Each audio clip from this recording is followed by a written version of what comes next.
Assalamualaikum dan selamat sejahtera semua anak-anak murid cikgu hari ini. Apa khabar semua? Cikgu harap semua dalam keadaan sihat dan ceria-ceria sahaja dan telah bersedia untuk mengikuti kelas kita pada hari ini. Jadi seperti biasa bersama dengan Cikgu Hidayah dalam kelas kimia tingkatan 4, hari ini kita akan sambung kepada subtopik penyediaan garam tak terlarutkan. Okey, seperti mana yang anda dapat lihat di paparan skrin, hari ini standard pembelajaran kita seharusnya kita dapat menguasai cara untuk menyediakan garam tak terlarutkan, okey, dengan juga untuk membina persamaan ion. Dua di atas ini kita telah pun pelajari pada kelas sebelum ini. Tetapi jangan risau, saya akan mulakan dahulu dengan imbasan konsep yang kita telah pelajari dalam kelas sebelum ini. Baik. Kelas sebelum ini kita telah belajar bagaimana kita nak hasilkan garam terlarut. Jadi saya harap anda dah tak ada masalah dalam mengenal pasti garam larut dan garam tak larut. Ingat, saya pernah pesan first thing first adalah anda perlu kenal dahulu yang mana garam larut dan mana tak larut. Sebab penyediaannya adalah berbeza. Jadi, back kepada penyediaan garam larut, kesimpulannya rumusannya ada 4 kaedah. Iaitu kaedah pertama, 2, 3 dan 4. Apa yang kita dapat lihat di sini adalah keempat-empat kaedah ini menggunakan asid sebagai bahan utama.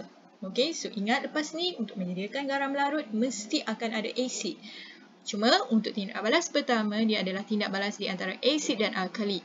Jadi kita perlu kenal pasti apa identiti bagi asid iaitu ion hidrogen. Ditindakbalaskan dengan alkali, identitinya ada ion hidroksida.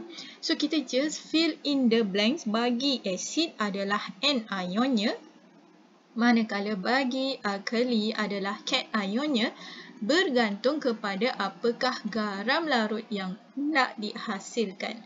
Dan kita perlu tahu juga side product iaitu air. Okey. Itu adalah tindak balas yang pertama, bergerak kepada tindak balas kedua dan di mana seperti yang kita sedia maklum dalam tindak balas pertama, identiti bagi asid adalah H. So, kita just fill in the blank cat ion. Begitu juga yang ketiga dan keempat ya. Okey, cuma kalau dia adalah tindak balas di antara oksida logam, so oksida identitinya ada O. Dan kita just fill in the blanks cat ion bagi logam. Contohnya kita ada koprum, kita ada magnesium, zinc dan sebagainya.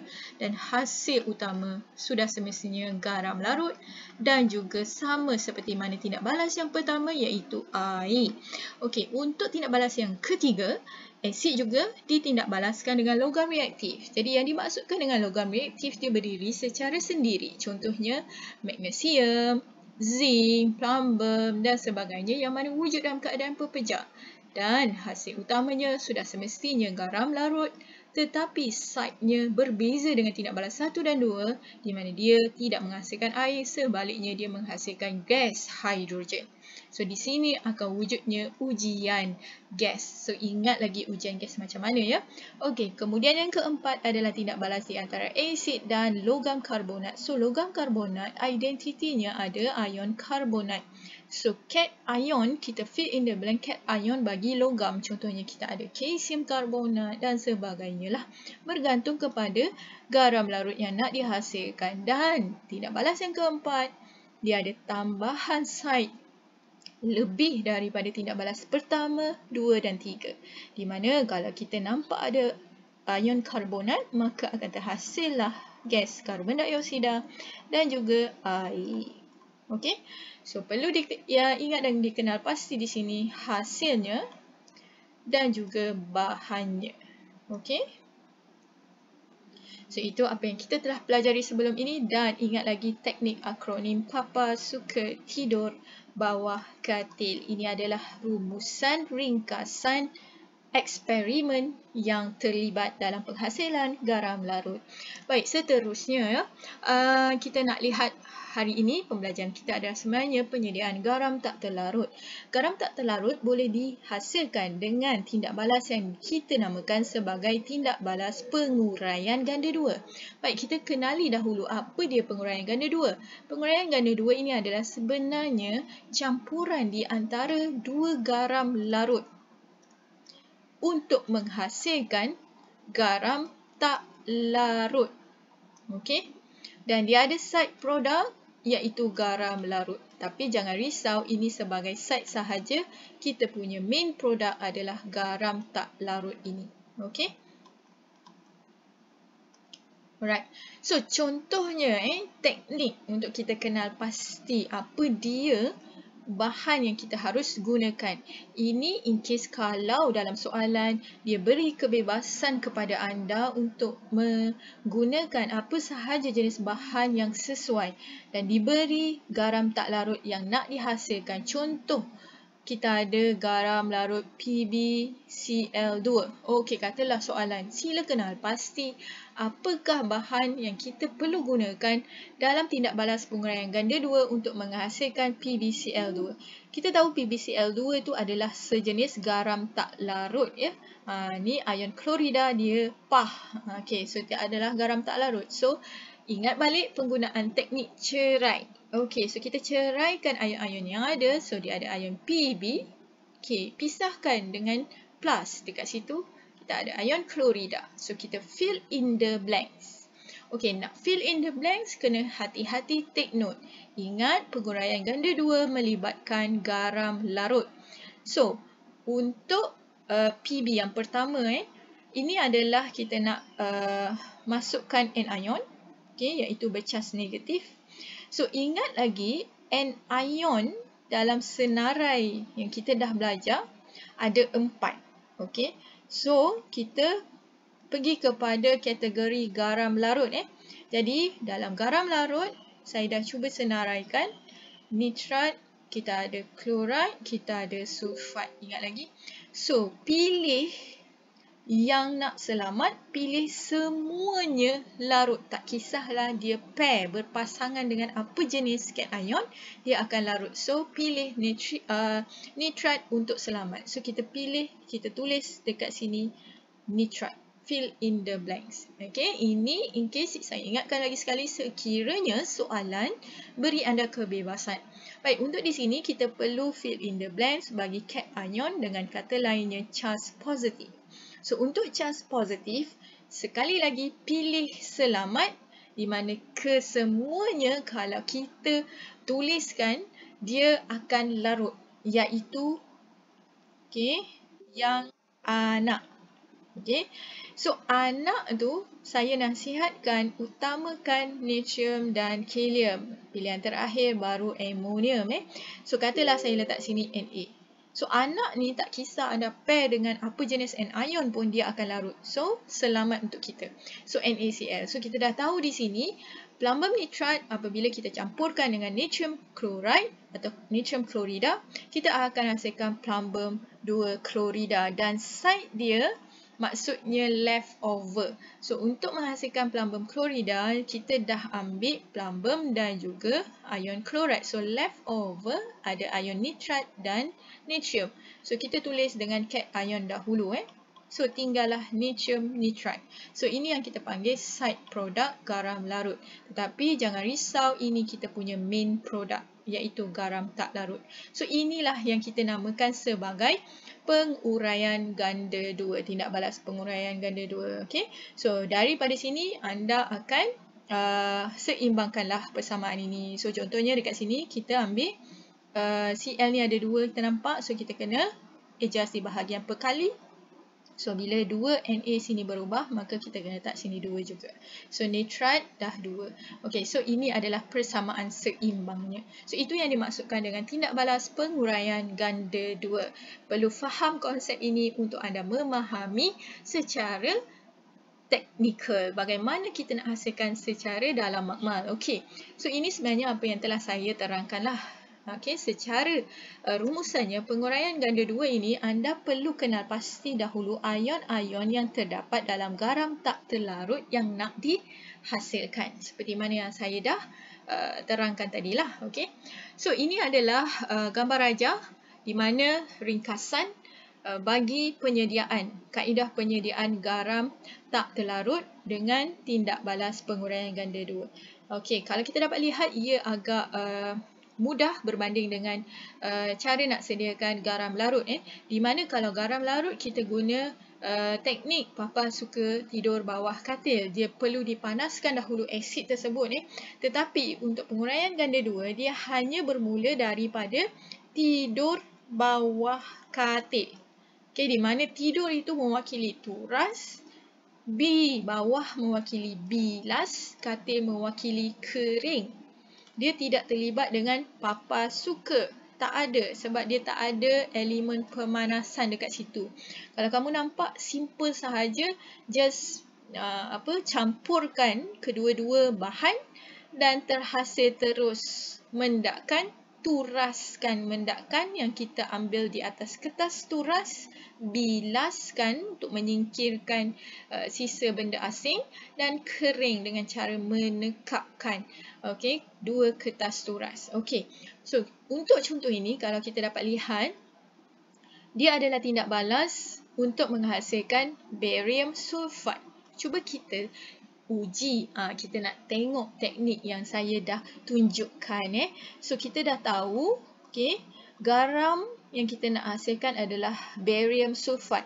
Adakah barium sulfat ini tak larut? Ya. So, dia anion sulfat. Ba ni, ingat lagi pantai cahaya bulan. So, dia garam tak larut. Okey. So, untuk mengetahui bahan apa yang kita harus gunakan, so kita ceraikan ion yang ada pada garam tak larut, iaitu ada ion Ba. Okey, pisahkan dengan simbol tambah. So, kita ada ion sulfat. Okey, so fill in the blanks. Ba, kita fill anion-nya. Tapi untuk contoh ini, dia dah fillkan dekat sini, anion dia adalah ion klorida. So, Cl2 atau Cl2. So, kita check. Adakah BaCl2 ni garam larut? Ingat, penguraian ganda 2 dia mesti antara 2 garam larut. So, kita tengok. Ion klorida. Ion klorida yang tak larut cuma pah. Jadi, sini betul lah dia adalah garam larut. Sulfat. Okey, sulfat kalau kita perhatikan sini, dia menggunakan Na. Nampak tak? Nak selamat, gunalah mana-mana daripada anak. Okey? Mulakan atau utamakan nak tu dulu. So, dia letak sini Na. So, Na sini 2 lah. Okey. So, garam ni confirm lah dia adalah larut. So, sebab itu dia akan menghasilkan barium sulfat. Plus, perlu diingat dia mesti ada side yang leftover. So, barium sulfat dia telah mengambil ion barium dan ion sulfat. So, leftover Cl dengan Na. So, maksudnya side bagi garam larut adalah NaCl. So, ini adalah garam larut. Jangan risau, ini side sahaja.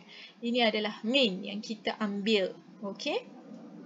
So, sebab itu kamu perhatikan dalam rajah ni, dia letak sini NaCl. Ni dalam keadaan larutan sebab dia larut. Yang kita ambil adalah di bawah mendakkan, kita turas. Okey? So, di sini nanti anda seimbangkanlah persamaan ini mengikut pengetahuan anda untuk seimbangkan ni. Saya hanya tunjuk bagaimana kita nak kenal pasti bahan yang kita harus gunakan. Okey? So, diharap jelas dekat situ. Ini pula adalah bagaimana kita nak buat secara terperinci penggunaan ayat dan perkataan dalam menerangkan atau huraian prosedur. Kalau ingat lagi, saya pernah ajar bahawa penghuraian prosedur anda perlu ada 4 perkara.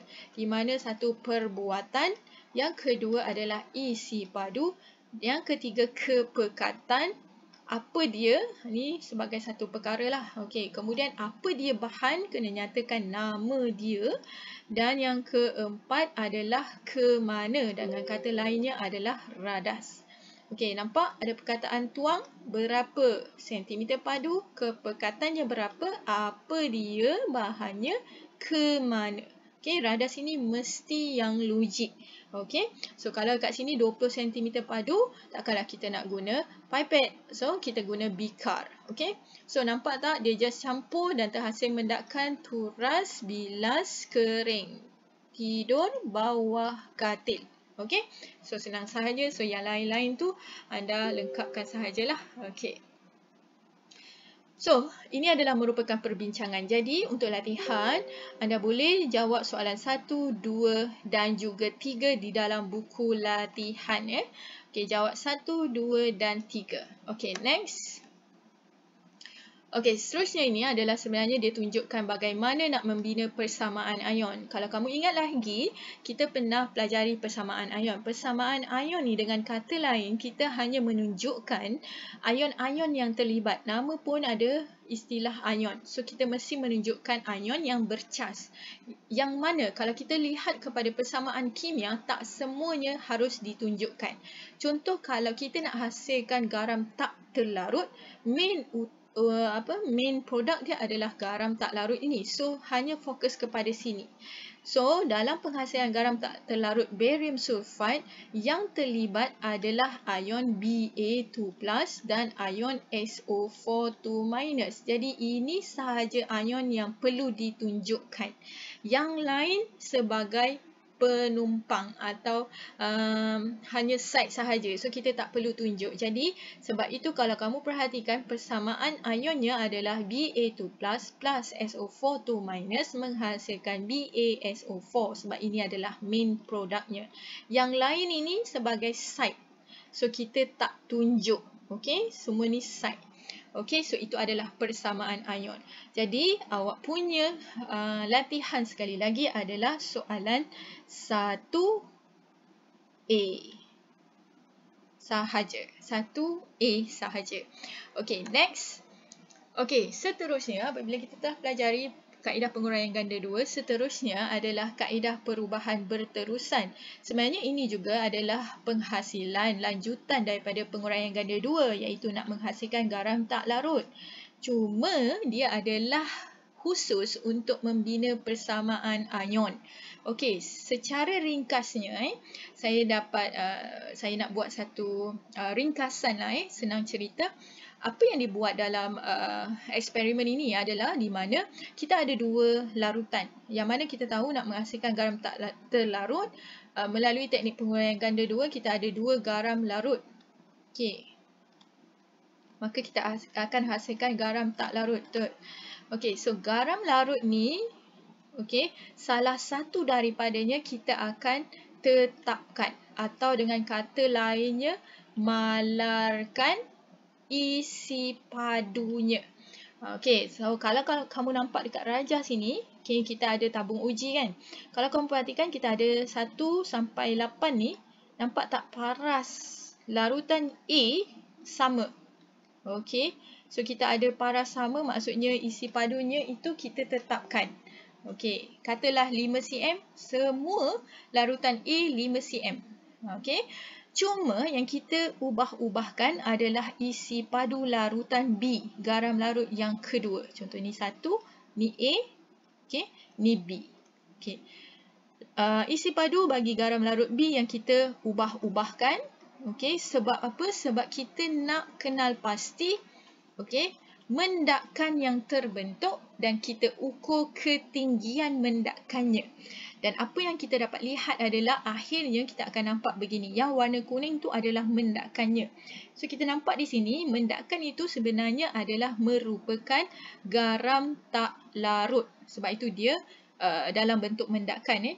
Dan kita dapat lihat daripada tabung uji 1 sehingga 8, start daripada tabung uji ke-5 sehingga 8, paras mendakannya itu sama, iaitu constant.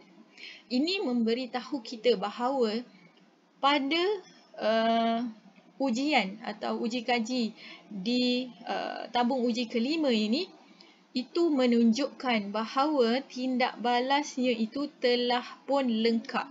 Jadi, apa yang kita ambil di sini adalah berapa isi padu larutan B yang kita masukkan di sini. Okey, jadi berapa yang kita gunakan untuk mendapatkan satu tindak balas lengkap. Itu tujuannya. Dan daripada situ kita akan kira bilangan mol.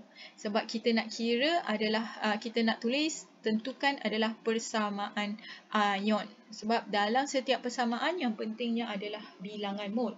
Okey, saya ada contoh. Contoh, okey, katalah larutan 1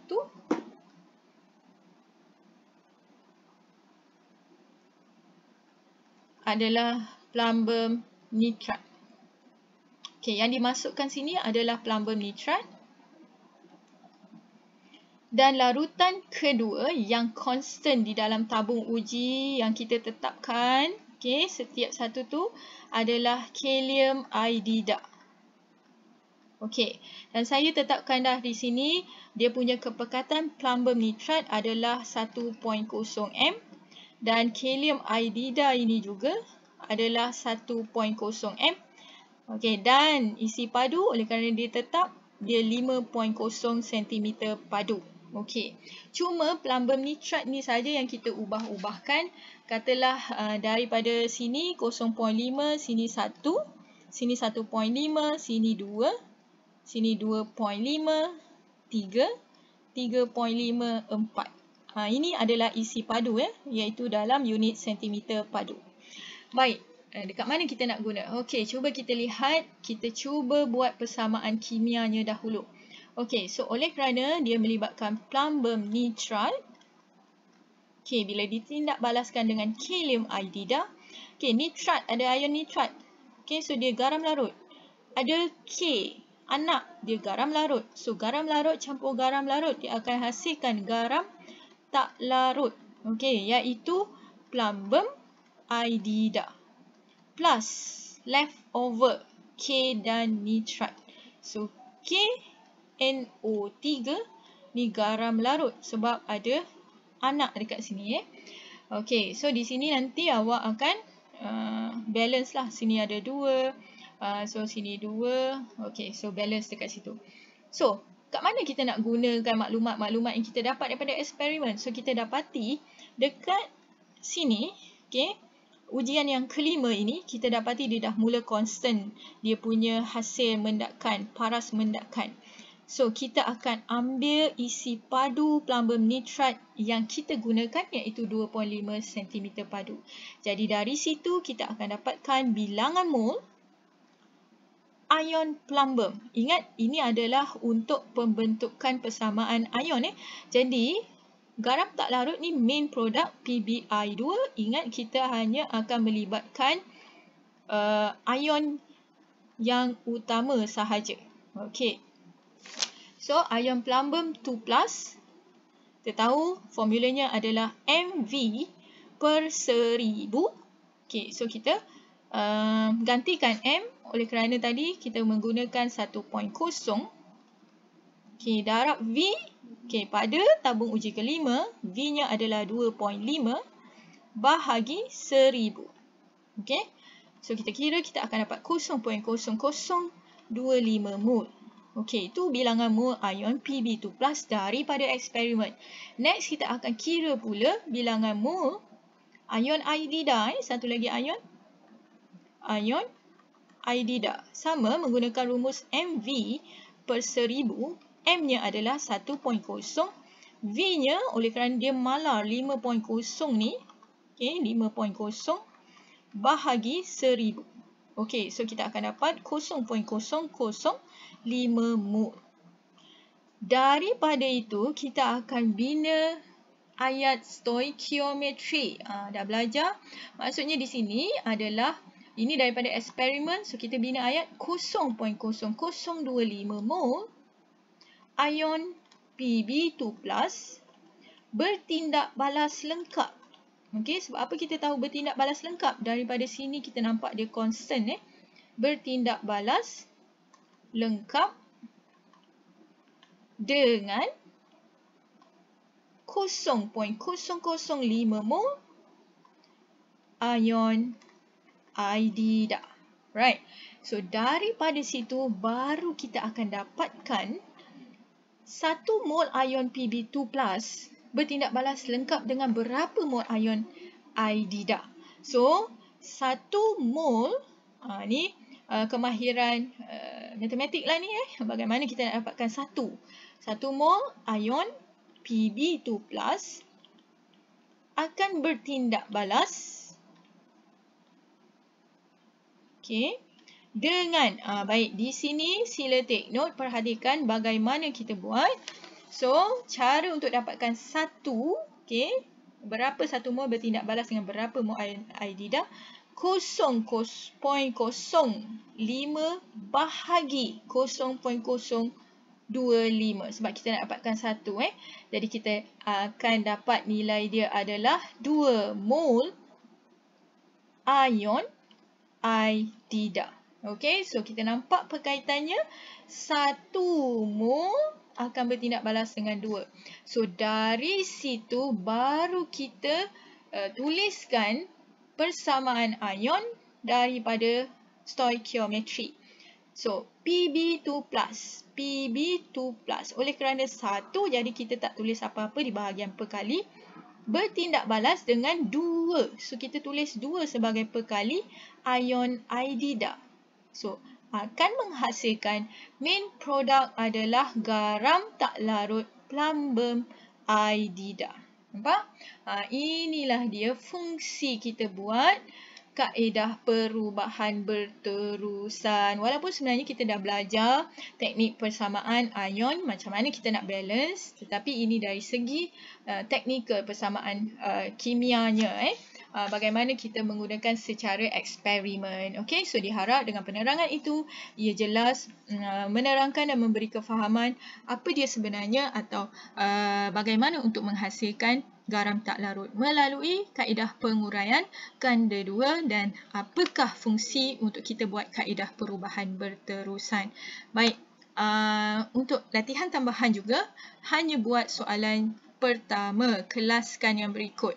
Cuma di sini saya nak anda lihat plumbum Aidida ni adalah garam tak larut. Dan juga plumbum barium kromat juga adalah garam tak larut. Okey, sebab kromat itu adalah inorganik. So, inorganik adalah tak larut. Yang lain-lain tu saya rasa tak ada masalah. Kelaskan dia kepada 2 kategori. Hanya buat soalan 1. Baik, so sekali lagi, sekiranya ada sebarang masalah, sila terus bertanya dengan saya pada bila-bila masa. Dan sekali lagi, tahniah dan terima kasih kepada yang telah mengikuti kelas kita hari ini. Dan itu sahaja kelas kita. Sekian. Assalamualaikum.